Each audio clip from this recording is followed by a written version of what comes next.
ആ പറയടാ. ആ ഞാൻ അങ്ങോട്ട് ഇറങ്ങാനും പോകുന്നു. ആ കുട്ടനും പപ്പയും കൂടി രാവിലെ പുതിയ വീട് നനക്കാനായിട്ട് പോയതാണ്. അപ്പോഴാണ് ഉരുൾപൊട്ടിയത്. പപ്പയുടെ ബോഡി കണ്ടു കിട്ടി. കുട്ടന് ചെറിയ പരിക്കുണ്ടെന്നാണ് പറഞ്ഞത്. ആ പപ്പയുടെ ബോഡി കണ്ടെടുത്തപ്പോഴേക്കും ജീവൻ പോയിരുന്നു. കുട്ടന് ചെറിയ പരിക്കുകളുള്ളെന്നാ പറഞ്ഞത്. ആ ഞാൻ അവിടെ ചെന്നിട്ട് വിളിക്കാടെന്തേ. ആ ഓക്കേടാ.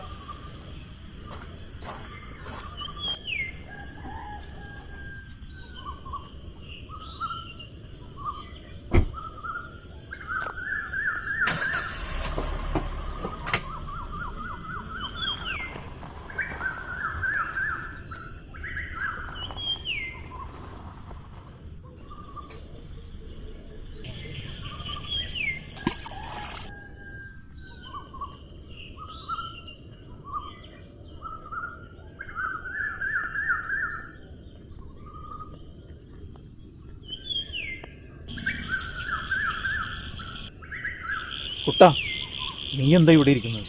എനിക്കവിടെ കൂടുതൽ നേരം നിൽക്കാൻ പറ്റത്തില്ല. ചലന പറ്റി കിടക്കുന്ന പപ്പയെ കെട്ടിപ്പിടിച്ച് പൊട്ടിക്കരയുന്ന അനിയത്തിയും അമ്മയും എത്ര നേരം ഞാൻ അവിടെ പിടിച്ചു നിൽക്കും. പിടിച്ചു നിൽക്കാൻ എനിക്ക് പറ്റുന്നില്ല. നീ വിഷമിക്കാതെ. സംഭവിക്കാനുള്ളതെല്ലാം സംഭവിച്ചു. ഇനിയുള്ള കാര്യങ്ങൾ നമുക്ക് നോക്കാം. ഇനിയുള്ള കാര്യങ്ങൾ ആ വീട്ടിൽ എൻ്റെ പപ്പയ്ക്കൊന്ന് അന്തി ഉറങ്ങാൻ പറ്റിയോ? ആ ഉരുൾപൊട്ടലിൻ്റെ കുത്തുവഴികൾ ഒഴുകിപ്പോയത് ഞങ്ങൾ ആഗ്രഹങ്ങളും സ്വപ്നങ്ങളുമായിരുന്നു. ആ പപ്പയ്ക്ക് എന്നോട് അന്ന് പറഞ്ഞതാണ്.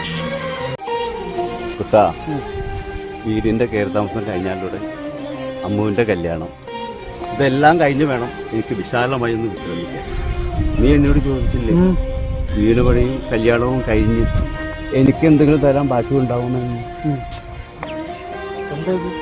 പുതിയ വീടിൻ്റെ ആധാരം നിന്റെ പേരിലാക്കിയത്. എന്തിനാ ഇപ്പോൾ ഇതിങ്ങനെയൊക്കെ ചെയ്തത്? എല്ലാവരും ചെയ്യുന്നത് ഞാൻ ചെയ്തോളൂ. അന്ന് എനിക്ക് പറ്റി തെറ്റാണ്. അങ്ങനെയൊന്നും പറയാൻ പാടില്ല. അതൊരു തെറ്റല്ല.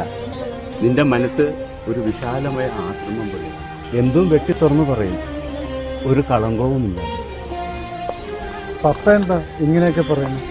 ജീവിതം എന്ന് പറയുന്നത് കുസൃതി കാണിക്കുന്ന ഒരു കുട്ടിയെ പോലെയാണ്.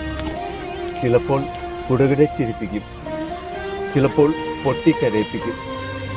അതാണ് മോനെ ജീവിതം. അത് പറഞ്ഞു തീർന്നതും ഉരുൾ പൊട്ടി ഒഴുകി വന്നതും പെട്ടെന്നായിരുന്നു. ഞങ്ങളുടെ ആ പുതിയ വീടും പപ്പയും ഞാനും ആ കുത്തൊഴുക്കിൽ ആഗ്രഹങ്ങൾ പൂർത്തിയാക്കാൻ പറ്റാത്ത എൻ്റെ പപ്പയുടെ ആഗ്രഹങ്ങൾ പൂർത്തിയാക്കാൻ നീ ഉണ്ടാവില്ലേ എൻ്റെ എൻ്റെ എൻ്റെ കൂടെ?